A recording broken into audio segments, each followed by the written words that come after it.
No todo lo que ves en la mesa es pan y vino. La pintura más analizada del Renacimiento, la más reproducida en iglesias y museos, es también una de las más sospechosas.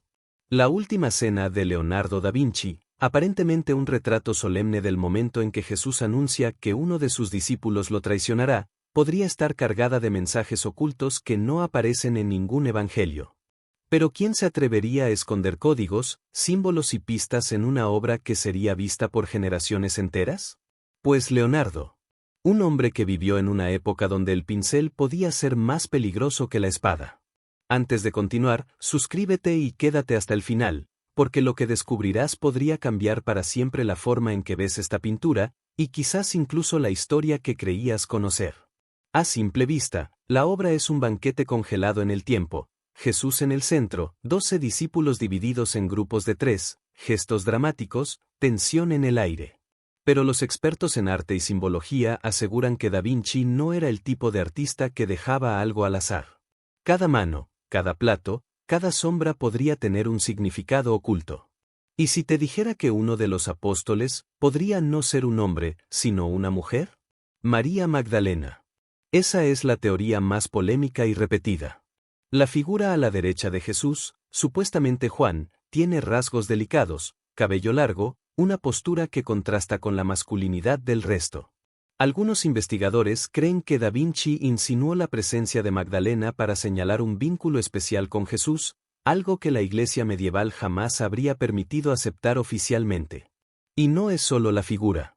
Mira el espacio vacío entre Jesús y esa persona, juntos forman una letra V, símbolo antiguo de lo femenino, del cáliz, del vientre. ¿Coincidencia o mensaje? Leonardo era un maestro de la geometría oculta, y sabía cómo camuflarla dentro de una escena bíblica para que solo los ojos entrenados la detectaran. Pero hay más. En la mesa no hay cordero pascual, el alimento tradicional de la cena judía. En cambio, hay pescado, pan y vino, elementos que algunos interpretan como guiños a rituales más antiguos y a símbolos paganos que Da Vinci podría haber querido rescatar. Y si prestamos atención a las manos, vemos una que sostiene un cuchillo de forma extraña, apuntando hacia otro discípulo. Esa tensión no solo muestra el momento de la traición, sino que podría ser un segundo mensaje sobre quien realmente estaba en peligro.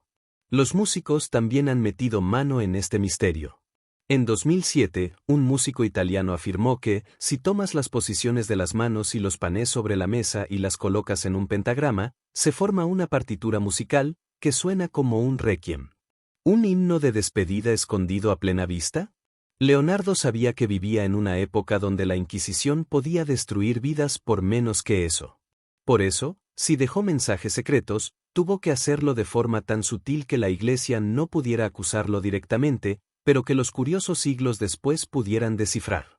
Y aquí viene lo inquietante. Algunas restauraciones de la obra han revelado capas de pintura que podrían haber alterado detalles originales. ¿Cuánto de lo que vemos hoy es realmente lo que pintó Leonardo, y cuánto fue modificado para borrar pistas incómodas? Quizás, al final, la Última Cena es más que un momento bíblico. Es un rompecabezas visual, un mensaje cifrado para quienes se atrevan a mirar más allá de lo evidente. Y tal vez, solo tal vez, Leonardo no quería que viéramos a 13 hombres cenando, sino la sombra de una historia prohibida que aún incomoda a quienes prefieren un evangelio sin preguntas. Hay quienes aseguran que para entender los secretos de esta obra no basta con verla, hay que conocer al hombre que la pintó. Leonardo da Vinci no era un simple artista contratado para decorar un convento, era un inventor, ingeniero, anatomista y, sobre todo, un hombre obsesionado con el conocimiento prohibido. En sus cuadernos encontramos diseños de máquinas de guerra, estudios del cuerpo humano que desafiaban la moral de la época, y anotaciones sobre fenómenos naturales que iban en contra de las enseñanzas eclesiásticas. Si alguien podía ocultar un mensaje dentro de un mural de más de 8 metros, era él. Uno de los detalles que más intrigan a los expertos es la ausencia de halos sobre las cabezas de Jesús y sus discípulos. En el arte religioso del siglo XV, eso era impensable. El halo era la señal visual de santidad. ¿Por qué Leonardo decidió omitirlos? Algunos creen que era una declaración silenciosa de que estos personajes eran humanos, no figuras sobrenaturales, y que su historia debía interpretarse desde una óptica más terrenal que divina. Además, la disposición de los apóstoles en grupos de 3 no solo responde a la armonía compositiva. El número 3 tiene un peso simbólico en múltiples culturas, la Trinidad cristiana, pero también las tríadas paganas, los 3 niveles de conocimiento en la filosofía hermética y las 3 fases de la alquimia. ¿Estaba Leonardo uniendo religiones y filosofías bajo la piel de una escena bíblica? Hay también teorías que hablan de la posición de Jesús, con los brazos extendidos y una calma que contrasta con el caos a su alrededor. Su figura forma un triángulo perfecto, otro símbolo geométrico con carga mística.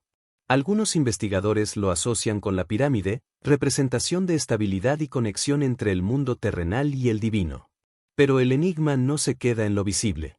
Estudios de rayos infrarrojos realizados sobre copias antiguas de la obra sugieren que en su versión original ciertos detalles eran más evidentes, una mano que parecía más amenazante, un gesto que indicaba complicidad entre 2 figuras, y colores más vivos en la figura supuestamente femenina junto a Jesús.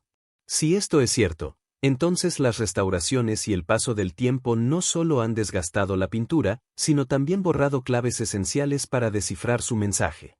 Y luego está la cuestión del lugar. La obra fue pintada en el refectorio del convento de Santa María delle Grazie en Milán, un espacio donde los monjes comían en silencio.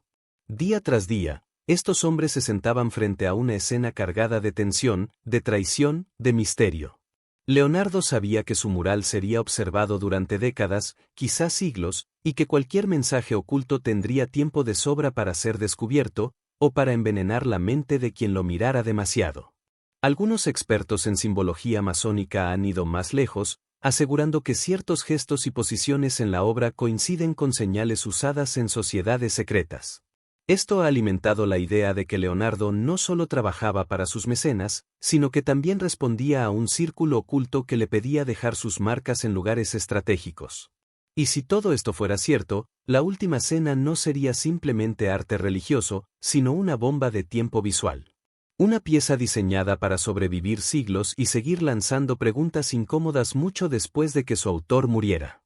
Quizás por eso, cada vez que alguien asegura haber encontrado la clave definitiva para entenderla, el misterio crece en lugar de resolverse. Porque tal vez Leonardo nunca quiso que la respuesta fuera obvia. Tal vez su verdadero objetivo fue que, 500 años después, tú y yo todavía estemos hablando de ello, preguntándonos qué quiso decir y por qué lo escondió tan bien. Hay un detalle que suele pasar desapercibido a simple vista: la mesa. En la mayoría de las representaciones de la Última Cena, Jesús y los apóstoles están sentados alrededor, en círculo o en forma de U, como dictaban las costumbres judías de la época. Pero Leonardo los coloca todos en línea, del mismo lado, como si fueran actores en un escenario. Esta decisión no fue casual. Al ponerlos de frente al espectador, convierte la escena en un espejo, una invitación a que quien mira se convierta en el testigo número 13. Un testigo incómodo de un momento irrepetible. Y luego está el pan y el vino sobre la mesa, representados sin ostentación, como si fueran elementos cotidianos. Nada de cálices dorados ni platos lujosos, lo que hay es humilde, casi pobre. Algunos investigadores dicen que esto fue un guiño a la idea de que la verdad divina se oculta en lo sencillo, pero otros sugieren algo más provocador, que Leonardo estaba quitándole solemnidad al ritual para recordar que, en su origen, fue solo una cena entre hombres antes de un arresto. No podemos olvidar la figura de Judas. Leonardo rompe con la tradición que lo retrataba separado del grupo, en penumbra o de espaldas. Aquí, Judas está entre ellos, mezclado, adelantando su cuerpo hacia la mesa, sujetando una bolsa que muchos interpretan como el pago de su traición. Pero su rostro no muestra maldad explícita, sino una tensión contenida, como si él mismo dudara de lo que va a hacer. ¿Acaso Leonardo quería humanizarlo? Si es así, estaba cuestionando siglos de enseñanza religiosa que pintaban a Judas como el villano absoluto. El lenguaje corporal de cada apóstol también cuenta su propia historia. Pedro sostiene un cuchillo en un gesto ambiguo, que podría interpretarse como una defensa o una amenaza. Tomás señala con un dedo al cielo, anticipando su duda futura sobre la resurrección. Y Juan, tradicionalmente pintado como un joven delicado, aquí se recuesta hacia Jesús con un aire sereno, lo que ha alimentado las teorías de que en realidad podría ser María Magdalena disfrazada en el relato oficial. La luz en la escena es otro misterio. No hay velas ni lámparas visibles, y sin embargo, todo está iluminado con una claridad imposible para un comedor cerrado.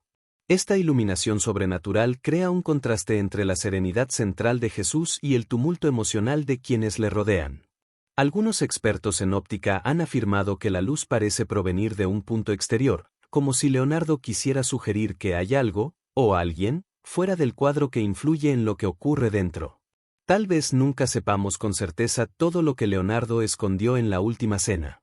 Tal vez cada teoría, cada línea trazada y cada gesto interpretado no sea más que una sombra de la verdad que él conocía.